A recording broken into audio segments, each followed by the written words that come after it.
Marlène, Marco et Jean-Claude sommes très heureux de te retrouver, afin qu'ensemble nous puissions continuer de marcher à la lumière de la parole de Dieu. Le thème du jour se trouve dans le livre de Actes 2, versets 37 à 47. Actes 2, versets 37 à 47. Dans un même lieu. Juste avant d'aborder ce thème, prions. Saint-Esprit, nous sommes parvenus au terme de ces 7 mini-études de la Bible. Nous te remercions de nous avoir dirigés et de nous aider à grandir en toi. Seigneur, Saint-Esprit, merci. Au nom de Jésus pour ta gloire éternelle. Amen. Nous allons lire donc, sans plus tarder, au livre de Actes, chapitre 2, versets 37 à 47, et je m'arrêterai à certains moments. Après avoir entendu ce discours, ils eurent le cœur vivement touché, et ils dirent à Pierre et aux autres apôtres, « Hommes frères, que ferons-nous » C'est le jour de la Pentecôte.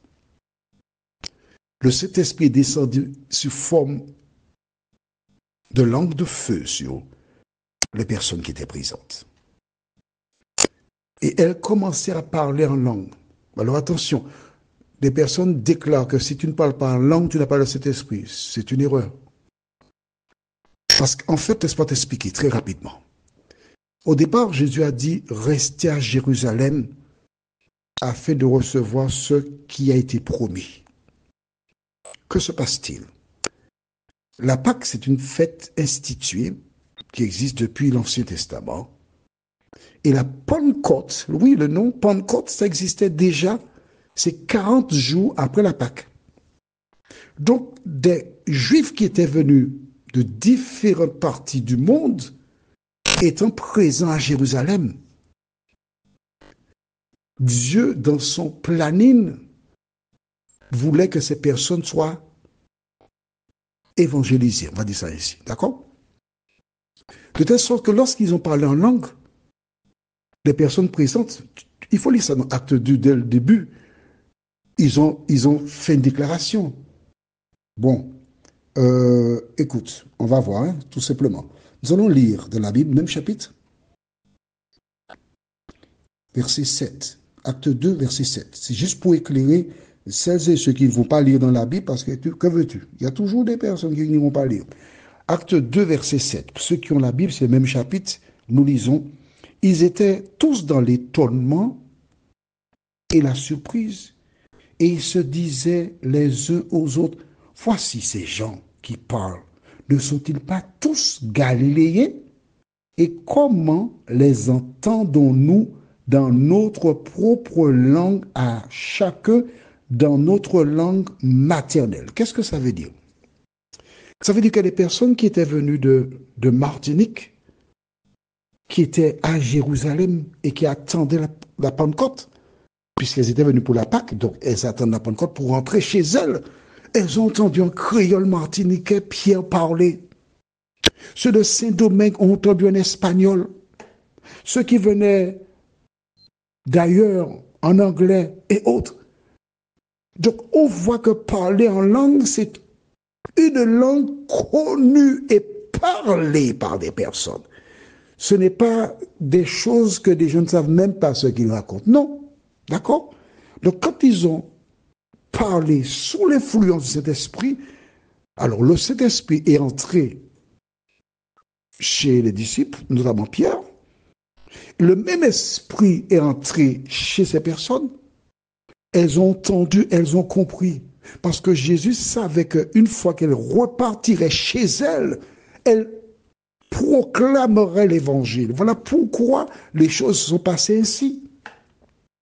Et si tu lis la suite, tu verras que les différentes langues, le verset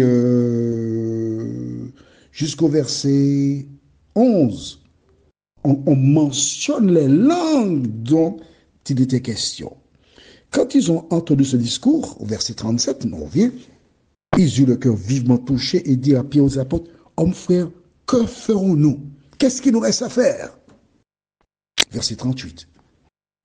Pierre leur dit, repentez-vous et que chacun de vous soit baptisé pour le pardon de vos péchés et vous recevrez le don du Saint-Esprit.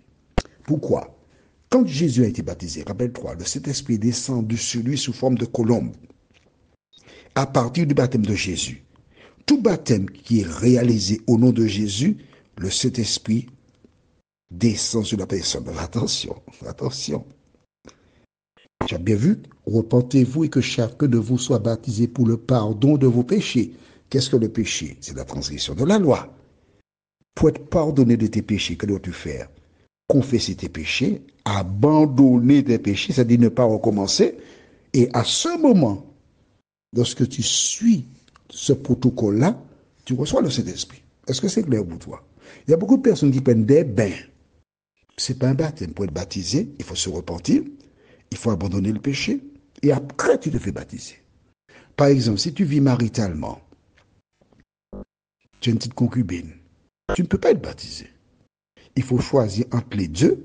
Une fois que tu as fait le choix, tu fais ce qu'il y a à faire, parce que si tu payes le loyer, il faut continuer à payer le loyer, hein, parce que tu t'es engagé. Il faut prendre des responsabilités, mais il faut dire, bon, écoute, tu sais, j'ai rencontré Jésus, on ne pourra plus fonctionner comme par le passé, parce que je veux être sauvé. Une fois que tu as fait ça, et puis tu as une seule épouse, à ce moment, tu es baptisable. D'accord? Bien, mais ce n'est pas ça le sujet. Ce qui est important, c'est la suite. On continue. Si tu as des questions, je te laisse un numéro de téléphone. Tu envoies un WhatsApp au plus 596 696 88 93 93. Je reprends. Plus 596 696 88 93 93. Et je me ferai un plaisir de te répondre de la journée ou au plus tard le lendemain. Continuons verset 39. Car la promesse est pour vous, pour vos enfants et pour tous ceux qui sont au loin, c'est-à-dire nous en Martinique et ailleurs dans le monde, en aussi grand nombre que le Seigneur notre Dieu les appellera. Ah, tu vois, c'est Dieu qui appelle les hommes, ce n'est pas les hommes qui viennent, Dieu qui appelle. Et les hommes répondent à l'appel. Verset 40. Et par plusieurs autres paroles, il les conjurait et les exhortait, disant, sauvez-vous de cette génération perverse. Mes amis, sauvez-vous de cette génération. Ce qui est important, ce n'est pas la baisse des prix, non, mais c'est ton salut aussi qui est important. Nous continuons, verset 41. Ceux qui reçurent de bon cœur sa parole furent baptisés, et en ce jour-là, le nombre des disciples s'augmenta d'environ 3000 âmes. Ils persévéraient dans l'enseignement des apôtres, dans la communion fraternelle, dans la fraction du pain et dans les prières. La crainte s'emparait de chacun et il se faisait beaucoup de prodiges et de miracles par les apôtres. Tous ceux qui croyaient étaient dans le même lieu et ils avaient tout en commun. Ils vendaient leurs propriétés et leurs biens et ils en partageaient le produit entre tous, selon les besoins de chacun. Aïe, aïe, aïe, ça c'est beau ça. Vois-tu, il existe beaucoup de communautés religieuses. Et souvent, ces dernières demandent aux gens, donnez, donnez, donnez, donnez, donnez. Mais la Bible déclare que l'Église primitive, on apportait et on partageait avec tous les membres de la communauté. Aujourd'hui, il existe des personnes qui vont dans des communautés qui n'ont rien à manger.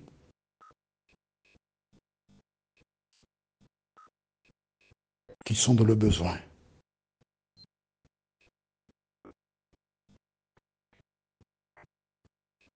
Pourtant,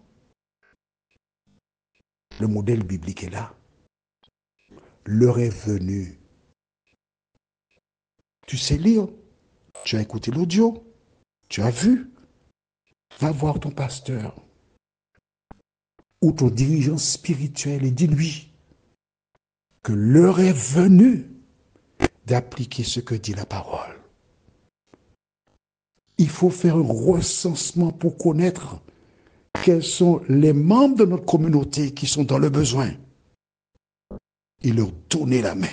Pourquoi il faut le faire? Nous continuons, c'est très important. Verset 46. Ils étaient chaque jour tous ensemble assidus au temple. Ah bon? C'est marqué dans la Bible, oui, ça. Et pourquoi les temples sont fermés en semaine? Mais pourquoi on ne met pas ça en pratique? C'est marqué là dans la Bible. Ensuite, ils rompaient le pain dans les maisons et prenaient leur nourriture avec joie et simplicité de cœur, louant Dieu et trouvant grâce auprès de tout le peuple. Aujourd'hui, des personnes cherchent à avoir de nouveaux membres. Je voudrais te dire, toi qui m'écoutes, il suffit à ton église d'appliquer, si elle est dans la vérité, forcément, si elle a le sceau de Dieu, il vous suffit tout simplement de mettre en pratique ce qui est écrit là. Et que se passera-t-il? Que s'est-il passé pour eux? La fin déclare, verset 47, « Et le Seigneur ajoutait chaque jour à l'église ceux qui étaient sauvés. » Tu n'as pas besoin d'aller de maison en maison, non? Mais non! Il te suffit de mettre en pratique ce qui est écrit là. Tu n'as pas besoin de mener des campagnes. Il te suffit de mettre en pratique ce qui est écrit là. Et c'est l'Éternel des armées qui ajoutera à la communauté celles et ceux qui sont sauvés. Jusqu'à présent, plusieurs communautés religieuses ont fait faillite parce qu'elles ont fait le contraire de ce que nous venons de lire. Maintenant, que devons-nous faire? Ceci n'est pas réalisable par X, mais par tout le monde. Tu habites dans un quartier, tu connais les personnes qui ne sont pas bien financièrement. Tu as des fruitiers, tu as des avocats, tu as des mangos, tu as des fruits quelconques. Au lieu que ces fruits tombent, récupère les fruits, demande à 2-3 voisins de t'aider. Partage ces fruits avec celles et ceux qui habitent autour de toi. Faites un échange, faites du troc pour passer ce moment difficile. Et si tous les Martiniquais agissent de la sorte, en attendant que les prix baissent, beaucoup de souffrances seront évitées. Prions. Notre Seigneur, notre Dieu, nous voyons que tu avais tout prévu. Il y a un modèle dans la Bible afin que nul ne souffre de la faim. Merci d'aider chaque Martiniquais à être une église, à mettre en place ce que nous venons de lire pour aider celles et ceux qui sont dans le besoin. Et Seigneur, par-dessus tout, ce que nous attendons, c'est le retour de Jésus, qui nous introduira dans un monde où la justice habitera. Merci de nous avoir entendus et exaucés, car nous avons prié au nom de Jésus et pour ta gloire éternelle. Amen. Que l'Éternel continue de te bénir et qu'il te garde.